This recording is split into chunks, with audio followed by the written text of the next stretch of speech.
தேவனுடைய கிரியைகளில் பிரதானமான ஒரு கிரியை. அதை உண்டாக்கி அதற்கு ஒரு பட்டயத்தை கொடுத்தார் என்று சொல்லி பரிசுத்த வேதாகமும் ஆண்டவராய் இயேசு கிறிஸ்துவை குறித்து சாட்சி கொடுக்கிறது. நம்முடைய தேவாதி தேவன், அமேன், அவரே ஒரு கிரியை, அவரே ஒரு செயல்பாடு, அவரே உன்னதர், அவரே போற்றுதலுக்குரிய தேவாதி தேவனாக என்ன செய்தார்னா இருக்கிறார். அப்படிப்பட்ட தேவாதி தேவன் சொல்லுகிற ஒரு காரியம் என்னென்று சொல்லி பார்த்தால், தேவனுடைய கிரியில் பிரதானமான ஒரு, அப்படி என்று சொன்னால் அற்புதமான ஒரு படைப்பு.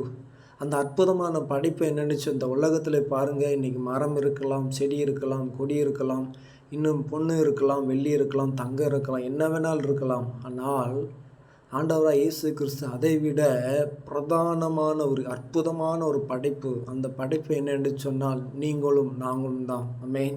அந்த படைப்பை ஆண்டவராக இயேசு கிறிஸ்து பிதாவாகி தேவன் இந்த உலகத்தில் இருக்கின்ற போது ஆணும் பெண்ணுமாக படைத்திருந்தார். ஆமென். அதை படைத்து அதை உண்டாக்கி அதற்கு ஒரு பட்டயத்தை கொடுத்திருக்கிறார். அந்த பட்டயம் யார் என்று சொன்னால் நம்முடைய ஆண்டவராக இயேசு கிறிஸ்து தான். நம்முடைய ஆண்டவராக இயேசு கிறிஸ்து நமக்கு பட்டயமாக நினைச்சதான இருக்கிறார். ஏன் தெரியுமா? தீங்கான சக்திகள், பிசாசின் கிரிகள் எல்லாவற்றிலும் ஆண்டவர் நமக்கு ஜெயத்தை கொடுக்கும்படியாக அந்த பட்டயத்தை நமக்கு என்ன செய்தார்னா கொடுத்திருக்கிறார். அந்த பட்டயத்தை கொண்டு பிசாசின் கிரிகளை முறியடிப்போம். தேவனுடைய நாமத்தை நாம் மகிமைப்படுத்துவோம். ஆமென்.